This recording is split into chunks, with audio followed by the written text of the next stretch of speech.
Hey everyone, Scott here to discuss Spy Kids 3 Game Over, starring Daryl Sabara, Alexa Vega, Antonio Banderas, Carla Gugino, Ricardo Montalban, Holland Taylor, and Sylvester Stallone. What are you doing here? Directed by Robert Rodriguez. Now, I remember going to theaters for this thing, but not on opening weekend. I went maybe like a week or two later or something like that, I forget, and I wanted to try out the Spy Kids 3D glasses back in theaters back in 2003. So let's see how this goes. Let's get into this movie. Other than some bad 3D effects, we start off with Junie Cortez, returned by Daryl Sabara, who's a private detective while the OSS is looking for Junie, and he won't accept what they want, and he gets in line for getting a video game called Game Over, and doesn't get it because his piggy bank breaks, and he gets home and he gets a letter from Romero, returned by Steve Buscemi, and Alexandra entering to tell him to come back to the OSS, and gets a call from Devlin, returned by George Clooney, respectively, and tells him he needs to come out of retirement because his sister Carmen, returned by Alexa Vega, goes missing, and he comes to the OSS and sees Donegan Giggles, returned by Mike Judge, and his wife Cheska, played by Selma Hayek, and learns Carmen is in Game Over, and learns about the toy maker, played by Sylvester Stallone, as Junie's assignment is to shut down the game and starts on level 1 while Carmen is on level 4, and Junie enters the 3D game, and this opening doesn't make much sense, as I can't make sense of it. Junie enters into a rather horrible 3D computer-generated world with the set that looks obviously green screen, as it's animated like an old 3D computer game generated video game that looks absolutely awful. As Junie loses a life and talks with a robot that sounds just like the toy maker, and he meets Arnold, Rez, and Francis, and Junie tells them about saving the world and flies to the moon and gets the grandfather returned by Ricardo Montalban to assist him, and Junie gives the grandfather some upgrade with robotic feet and can jump far, and these effects are getting worse and worse in my opinion. The toy maker has minions that look just like him, which to me is very distracting. How Stallone playing all these different characters and talking to himself to this point, it looks like a homeless person.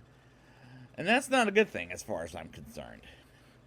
Junie gets robotic legs and fights Demetra, and Junie somehow has a crush on her on first sight, which seemed obvious. And at first he gets his booty whooped, and eventually Junie runs in circles and makes her robot collapse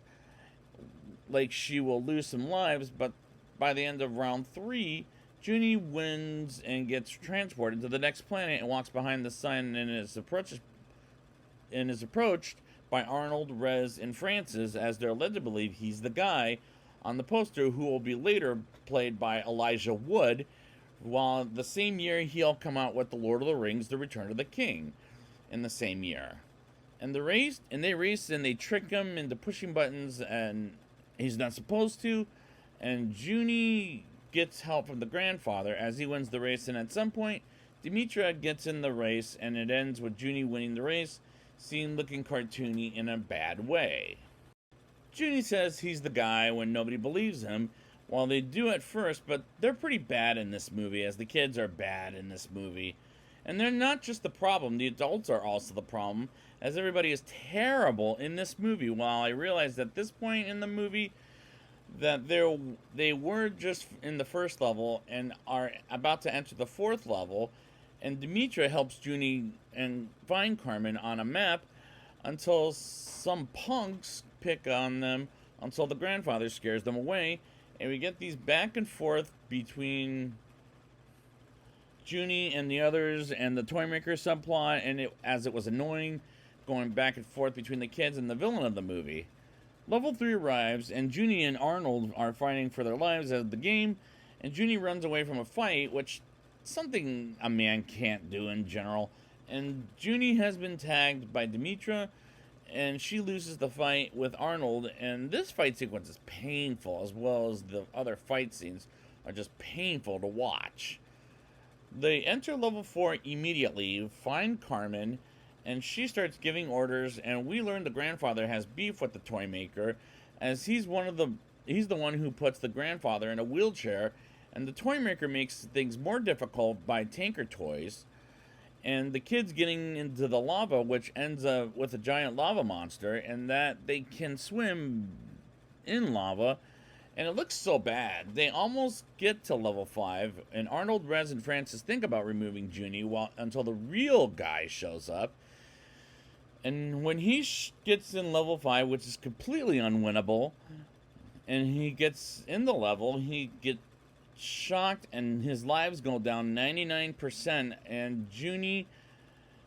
becomes the guy again, and Demetra as a holographic person who's the fake, and the toy maker tells everyone they get to stay in the game, and the grandfather joins them by getting them out of there. And this is terrible. I can't believe Robert Rodriguez just got through with this.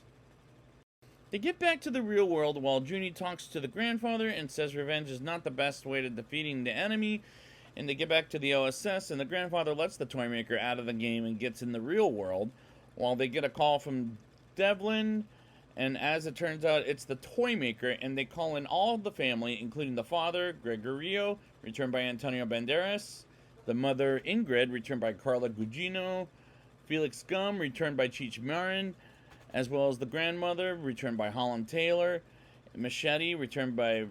Danny Trejo, and calls Fegan Floop, returned by Alan Cumming, as well as Alex Minion, returned by Tony Shalhoub,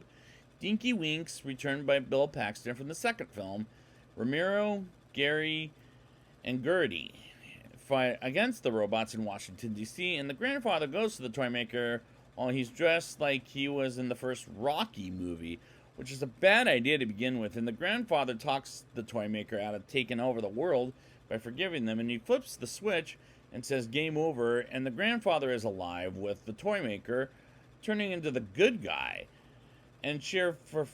to family. And this climax is like any other Spy Kids movie, as it's completely stupid at the end of the day, with bad cartoony CGI, I'll say. Now it's time for my rating. I'll give this movie a 2.1 out of 10. The 3D effects look horrible in this movie, as the games were pretty dreadful to watch, while it looks washed out by the fact it's in 3D,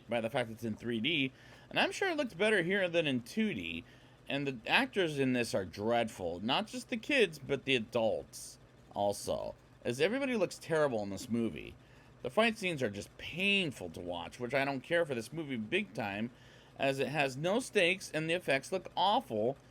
And why does this 3D world look so bad? Because it's badly animated. I've seen trashy 3D movies in my life, but this is pretty trashy, and it should have ended here, not the 4th and 5th film that I'll be getting to in a couple more times, as I've got 2 more films to go, and this is a solid non-recommendation. It was this close to a strong, but it's a solid non-recommendation, and I'm scared for the next 2 films. So I'd like to thank you guys for joining me, and next time I will be back with Spy Kids all the time in the world, and until then, to family.